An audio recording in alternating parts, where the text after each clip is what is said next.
sont obligés bazarder ko parce que mënuñu commercialiser et on s'est rendu compte que segment yooyu yëpp am na benn mafia, il faut dire les choses telles quelles boo xam ne avec la complicité de l'État moo fi nekk li muy am ci mbay mi baykat di ñàkk pendant 3 mois mënu ko am ci mbay mi ñun nag si on nous fait confiance loolu dina jeex dootul am intermédiaire entre baykat bi ak usine bi ñiy liggéey day doon baykat bi usine bi ak état bi parce que état bi mooy doon le garant mais dootuñu nangu mu am intermédiaire gannaaw nag bu ñu accompagner sur la phase bi jiitu mais aussi on met en place des industries qui peuvent transformer tout ce qu'on produit au Sénégal pour créer de la valeur ajoutée kon am nañu yëg-yëg ci mbay mi wax naa léegi problème mu ndox mi baykat itam dañu war a xam ni bay buy def 2 mois ou 3 mois ci at bi mënul doon bay bu rentable il faut ñu accélérer yokk ko bu baax kon c'est les questions qu'on m'avait posées malheureusement temps bi daf ñoo dab ñu ngi leen di gërëm bu baax leen sant merci beaucoup. Justement de recentrer le débat au cœur des citoyens, placer les citoyens au cœur de ce qu'on appelle l'affaire de la chose publique. Il faut que les citoyens sentent qu'ils sont importants. Parce qu'une campagne électorale, tu dis ce que tu veux. Mais là, c'est les citoyens qui te posent des questions. Et c'est ça la différence. Pourquoi notre acte débattu entre eux, pourquoi cette forme-là n'a pas été choisie? Non, parce que notre démocratie peine à prendre son envol. À chaque fois qu'un président vient, il sabote et fait tituber notre démocratie. C'est ça qui est dommage. Aujourd'hui, nous aurions aimé avoir un débat entre les candidats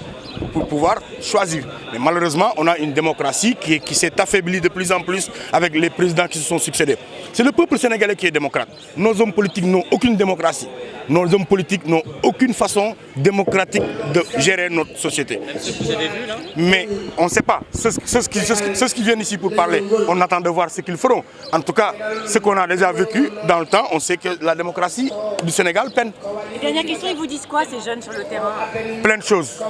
Plein de choses. En tout cas, on encourage le vote des jeunes. 2 millions sur le fichier, on les encourage à aller voter. Parce que si on atteint les 70% de votants, il y aura forcément un deuxième tour. Et il n'est pas question que ces élections-là se finissent au premier tour. Ce n'est pas possible. Les jeunes allaient voter massivement. 70% de votants, nous aurons un deuxième tour forcément. Et c'est important. mbay mi soo ko boolewul ak ay industrie yoo xam ni dañoo jël suñuy produit jël ko suñ ko jëlee jëfandikoo ko fexe ba génn si yeneeni produit yoo xam dañ koy soxla kon tant que defuñu loolu agriculture bi du mën jëm kanam te nag yemuma foofu bay nawet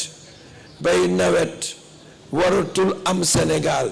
dama bëgg ñu bay nawet bay noor nan lañ koy defee sama programme damay jël génie militaire boole kaak génie civil képp koo xam ni bëgg na réew mi ma yokk budget armée bi jox leen moyens yu doy ñu dem wàcc fépp wut ndox def ay forage xëcc ay ndox ba Sénégal yépp man bay nawet man bay noor man bind naa siiwal ko wax ni jigéen ñi ndaw ñi ak jigéen ñi ñooy le fer de lance bi nga xam ni si ñoom laa bëgg sukkandiku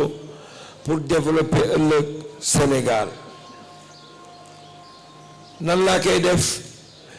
ndaw ñi dama leen di jàngal métier jot na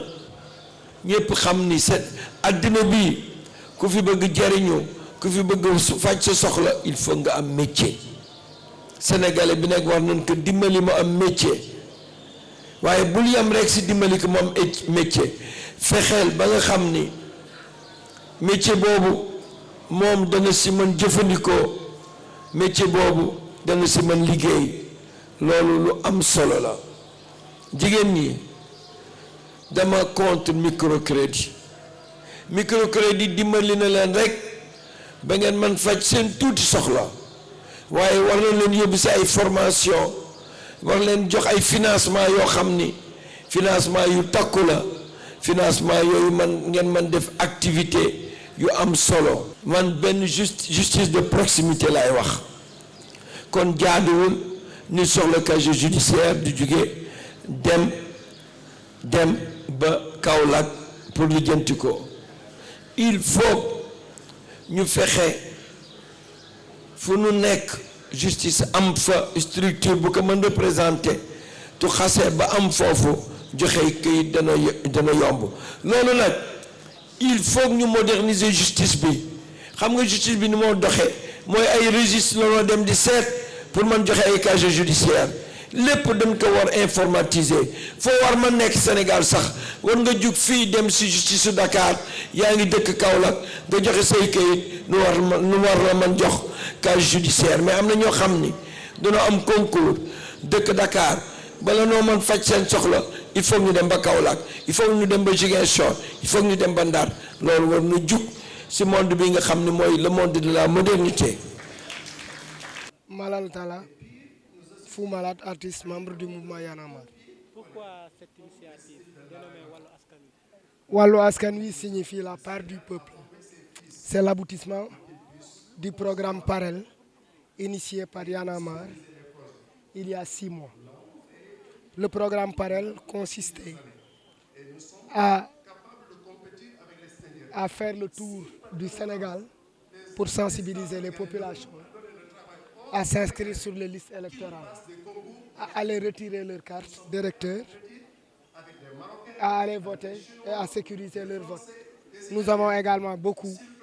organisé des conférences pour sensibiliser sur l'achat de conscience. Après cela, on s'est dit il faut impérativement organiser Wallu Askan Wi, qui va être une journée citoyenne préélectorale pour montrer que le mouvement Y en a marre, en fait, donne l'occasion aux indécis, ceux qui ne se réclament d'aucune idéologie politique, à prendre la parole, à faire face aux candidats et à leur poser des questions. li waral Wallu Askan Wi mooy dañu jóge ci campagne bu tudd Parel bu demoon bu jublu woon ci ñaax ndaw ñi ñu bindu retirer seeni carte ba pare dem woote ji ba pare sàmm sécuriser seen vote ba pare ñaax nit ñi aussi ci effectivement ñu bañ a jaay seeni carte parce que jaay sa carte mooy sa ngor mooy jaay sa ngor ñu jóge ci loolu lii nekk jeexitalu programme bi muy Wallu Askan Wi. candidat yi ginnaaw bi ñu tourné ci Sénégal yëpp daja ak seeni militants war nañu daja ak ñi nga xamante ne bokkuñu fenn ñi bokkul fenn nag mën leen déglu mën leen laaj ay questions pour mën a xam kan la ñuy décider voter. mais gis na ni dafa mel ni ñeenti candidats yu opposition yi ñoom nangu mais. waaw li ñu mën ñun mooy bind rek ni ñu bindee nii woo leen daja ak ñoom noonu la ñu bindee waa présidence woo leen waa Benno Bokk Yaakaar woo leen yónnee leen bataaxal tontooguñu suñu bataaxal am nañ yaakaar ne xëy na balaa mbir yi di jeex dinañ ñëw donc parce que dañu bëgg rek tëddee njaaxaanaay pour ñëpp mun ci gis seen bopp lii suñu wareef def nañ ko mais munoo invité nit ba pare ne ko par la force da ngay ñëw loolu nag ñi jot a ñëw jox leen beñe jox leen laax jox leen ataaya may leen café ñu naan donc noonu la demee. Cheikh Oumar ñoo ngi lay nuyu gis nañ fii tey sa teewaay nan nga gisee organisation bi ak ban idée nga si am. waaw je suis très content de voir que moi comme askan bi si internet si réseaux sociaux ñu bëri ñu ngi doon laal dañ bëggoon sunu débat ak yenn candidats yi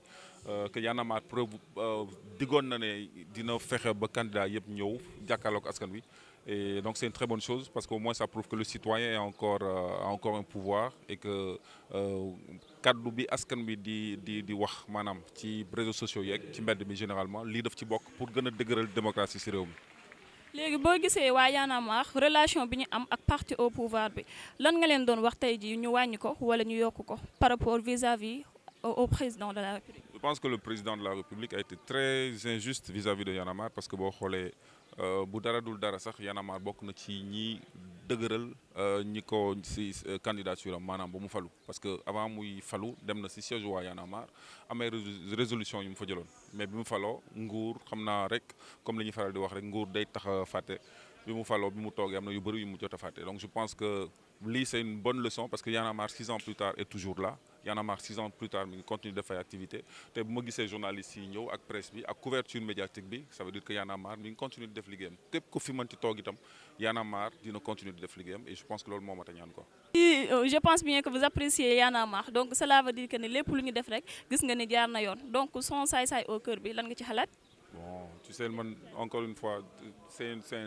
pour moi c'est un faux débat parce que wax nañu kii saay-saay la et cetera et nit ñi bëgg a focaliser wu ci mot bi ñu wax saay-saay la alors ki dañu waroon xool ndax li ñu wax ci texte bi c'est des choses qui sont vraies ou pas mais les gens se sont juste limités au refrain et c'est tant mieux parce que ça lui aura donné de la visibilité en très peu de temps. Un morceau politique, un morceau qui parle de politique a eu plus d'1 million de vues alors que généralement on voit que c'était un morceau d'amour wala des morceaux yeneen genre u son yi ñoom ñoo doon am autant de succès donc ça veut dire que le message est passé maintenant nag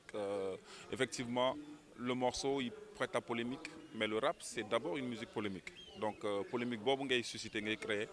créer débat bi c'est-à-dire que le morceau au-delà du morceau au-delà de la chanson soo dégloo morceau bi li ñu ciy wax dafay tax ba nit ñi seen biir dañuy waxtaan boobu noonu am si diggante nit ñi loolu moo mat a wax donc ça veut dire que au moins pendant un moment nit ñi waxtaan nañu est-ce que war nañu wax saay-saay la est-ce que waruñu ko wax est-ce que li ñu wax si morceau bi dëgg la est-ce que dañu dépasser ay cadres est-ce que tamit li ñu wax c'est des choses qui sont vraies ou pas te boo xoolee même waa nguur gi sax affaire bi touché na leen parce que am na sorties yu bëri yoo gis ci responsable nguur gi